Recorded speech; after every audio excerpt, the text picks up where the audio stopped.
Hi everyone and welcome to the Realist Minimalist. I'm Emily and I'm a minimalist, but I'm also a realist. And today I'm going to be talking to you about how I save money and how minimalism can help you save money too. So there's going to be 10 ways to save money because, as always, I've got 10 things. And let's just get into it. So the first way that I manage to save money is by paying myself first.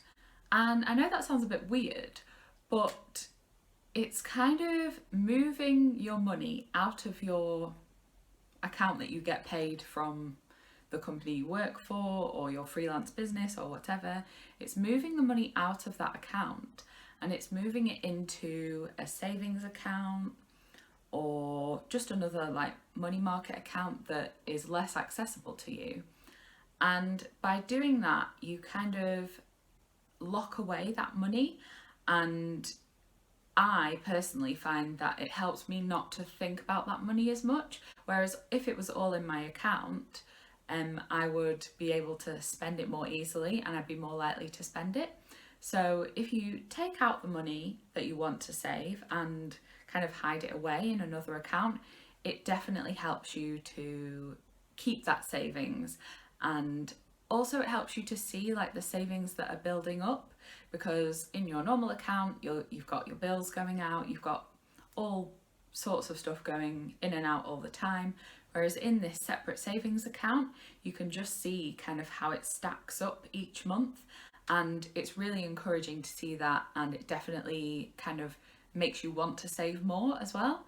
So yeah, pay yourself first is definitely number one. The second way that I save money is by avoiding credit or things on finance. So I don't have a store card for, New Look or anywhere like that. I don't buy things with Klarna. That's a new kind of finance option. I don't have a credit card. I just buy things with cash, and if I can't afford them, then I don't need them. And I find that that helps me to not spend money that I don't have, and therefore I save money. Also, if you are buying things on finance or buying things on credit cards, there's always the chance that your 0% APR turns into 34% APR, and then you're stuck with this debt that keeps increasing month upon month and becomes unmanageable.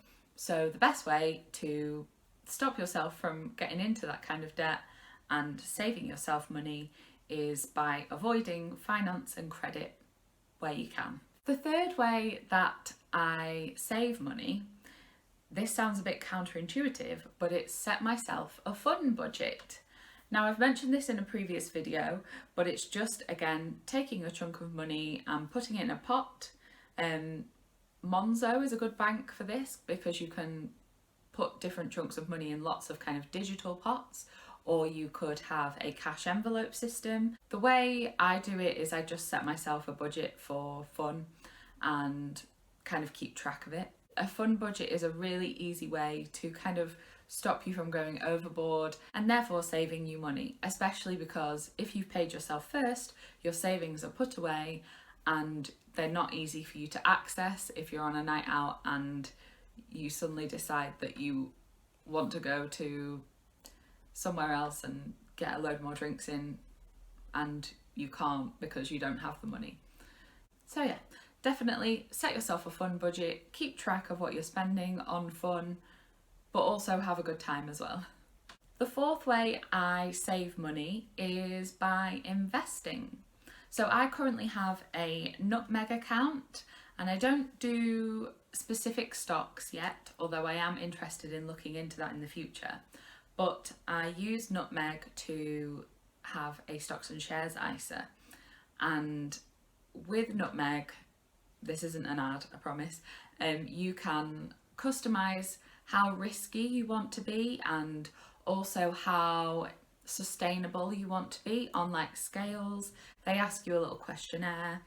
And I know obviously with stocks and shares investing, stocks and shares ISA, your money can go up and down, but on the whole, the market, even through COVID, it had a dip and then it pops back up again, and it is constantly on and up. As a rule, the stock market goes up around 7% a year. That's like on a conservative estimate. The money that I've put into Nutmeg right now is up around 26%.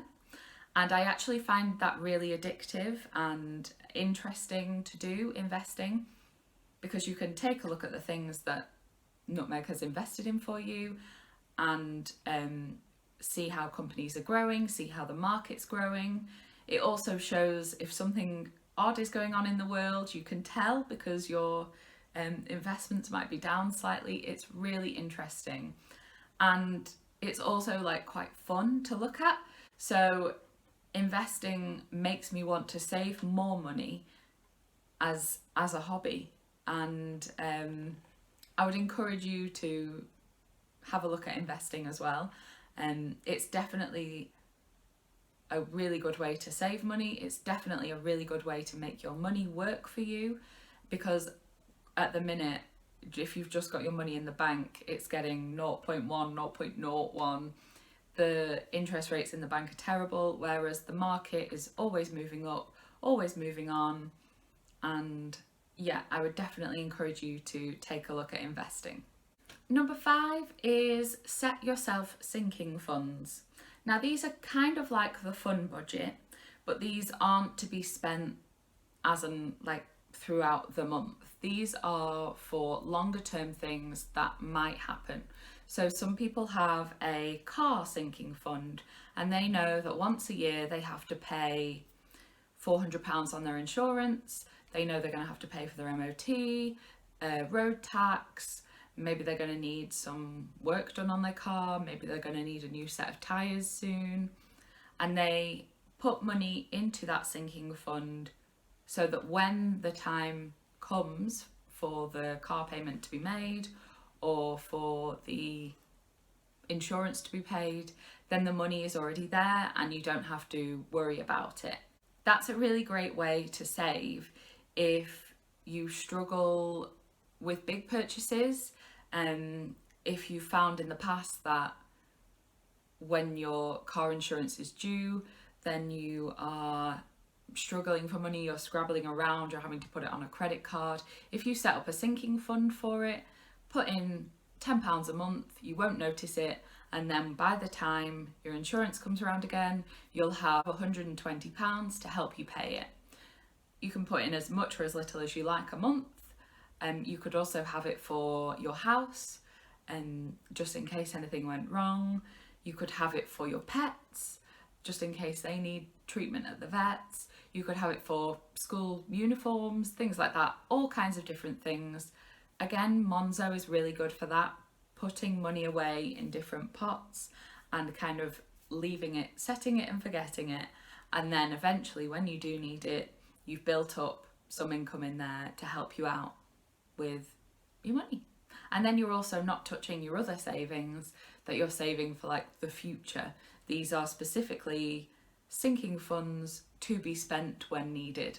Number 6 is pretty obvious, and it's make a shopping list when you go out.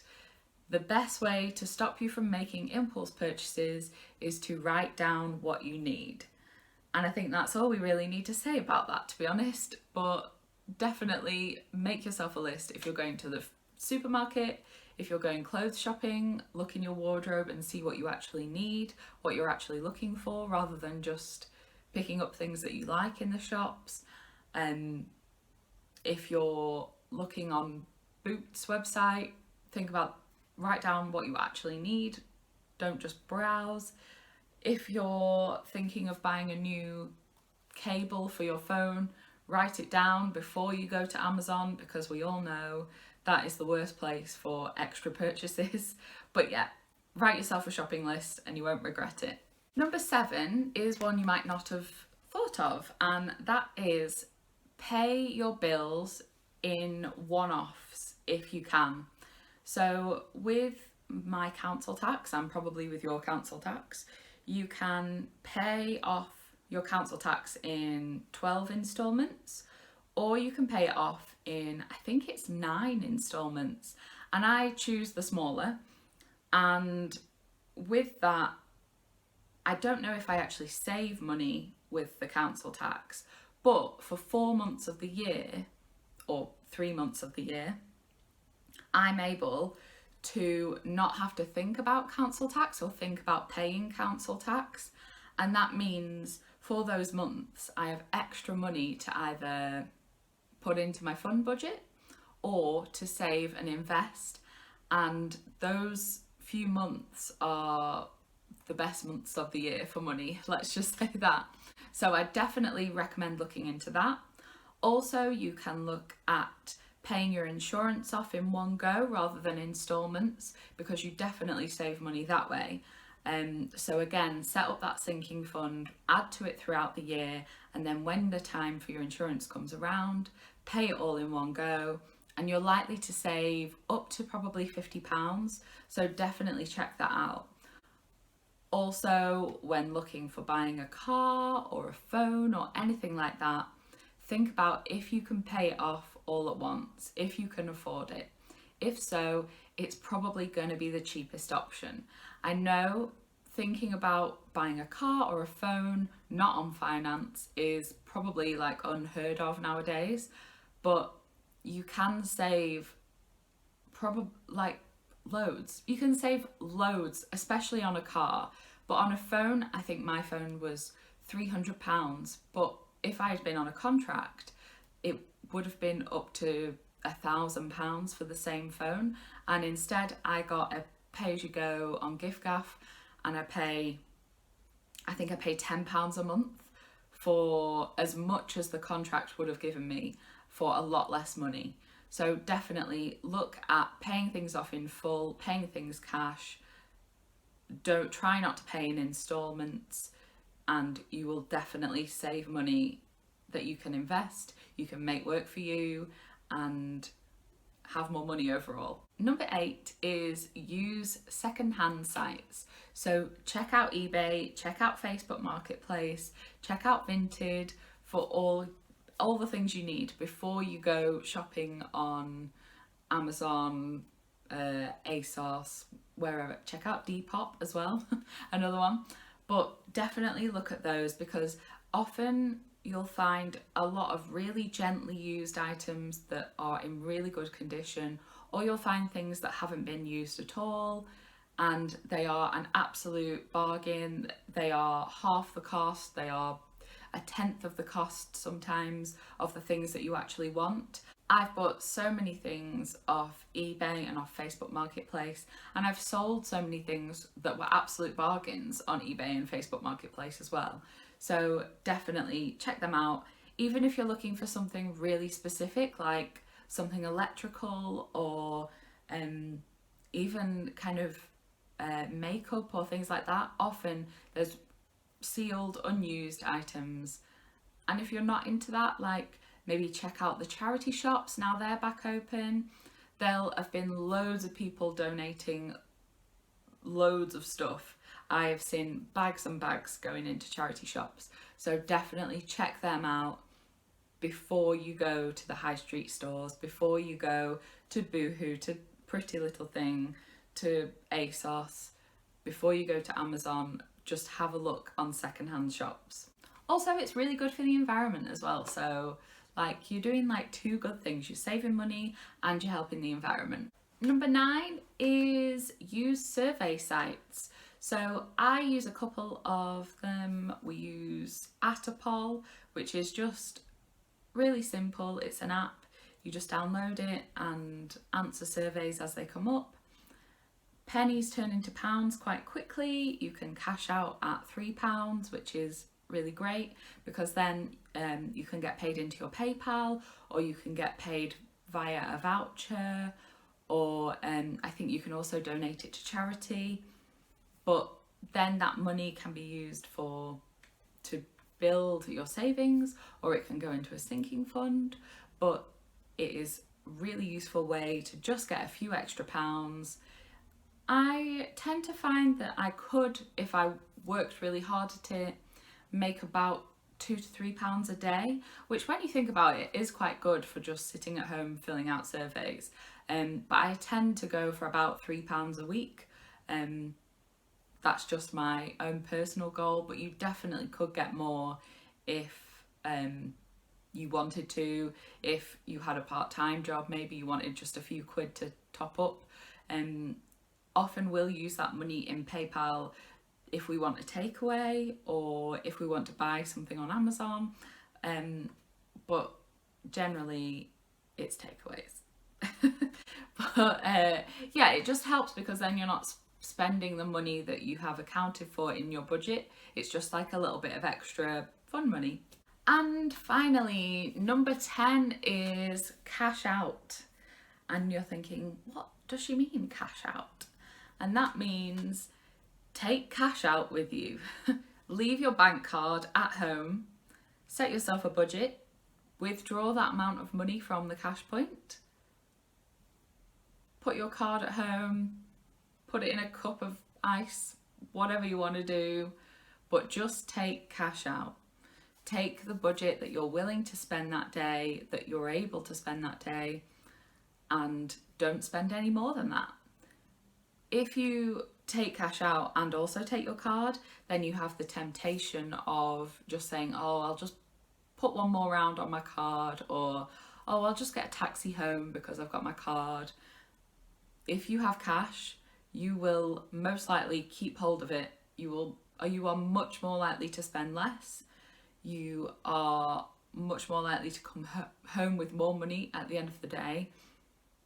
It's ridiculous how cards have this skew on our mindset, and it's almost as though it isn't real money when you're paying with your card, because you can't see yourself handing over the three £20 notes for £60.